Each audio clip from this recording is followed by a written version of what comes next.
Helping.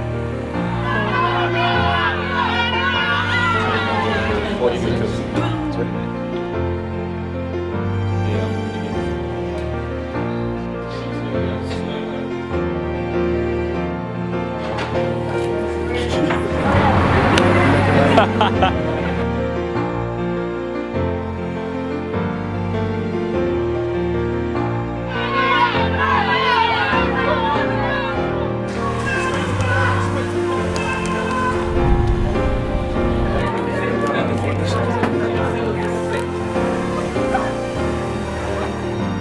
Cut to if that's possible.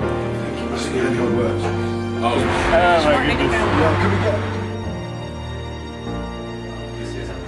Nice to meet you, Anthony. Nice to meet you. Where You Are is a song that I adore.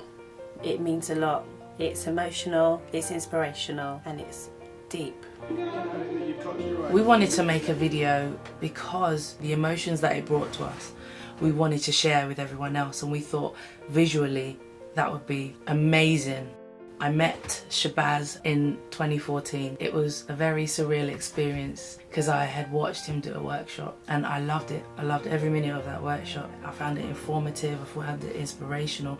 You speak to your director and say, I've got this sound and this music and I've got this idea, I was on the beach and da da da da. When you break it down to them, ensure that they get the vision, just so it's better than even what you've communicated. So being able to present you uniquely so that you do a video that's uniquely you.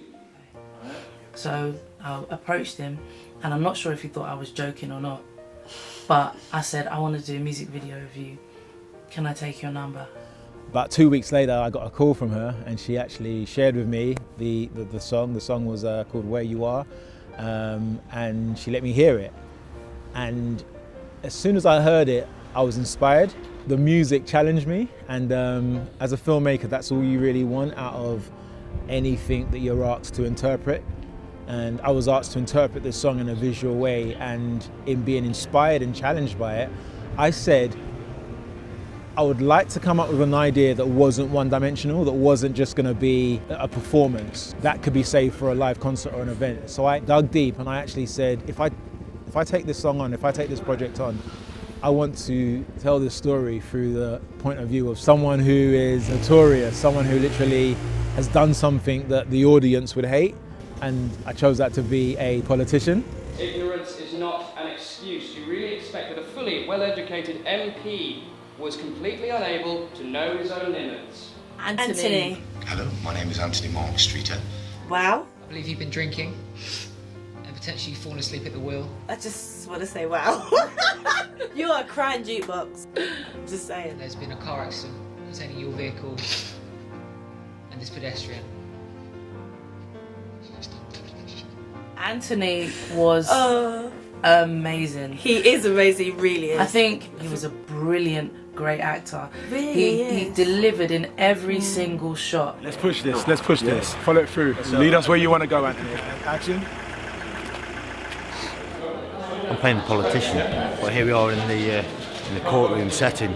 Holding your hands up. Holding your hands up. Although he's trying to put on a brave face, he's accepting that he's actually done something wrong. But obviously when anyone has to face the music, it's a hard thing to do, especially when you have the mother and the father, played by Alfie and Paula, in the background protesting. We're actually hearing a bit of playback now with the song, and it touches you home when you hear the song, and this is what we're doing it for.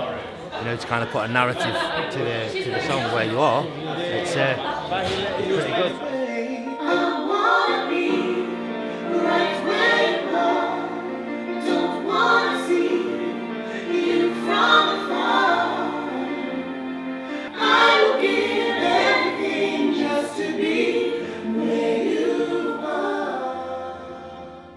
When I was first presented with the idea for the song, I was a little bit worried because I just thought, oh dear, a little girl, oh dear.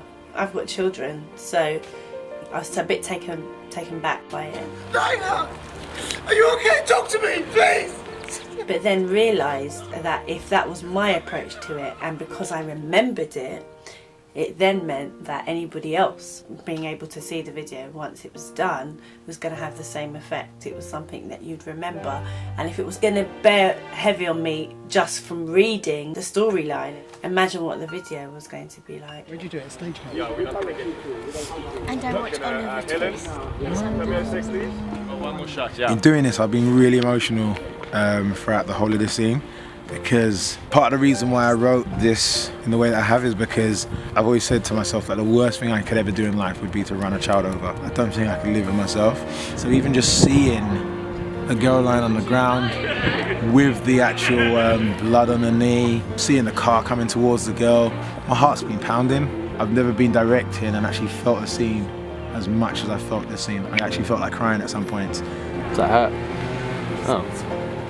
I'd like to say to anybody that's experienced the loss of a child, I applaud you for your strength, and I applaud you for the fact that you have chosen, and it is a choice, to go on. And I hope that if you're watching the video, that it gives you a sense of a path towards that stage of forgiveness, and therefore a sense of freedom through and in it. That's one thing we definitely would like for anybody in that position to get out of what we've done. And to be quite frank, if we can do that, then it's a job well done.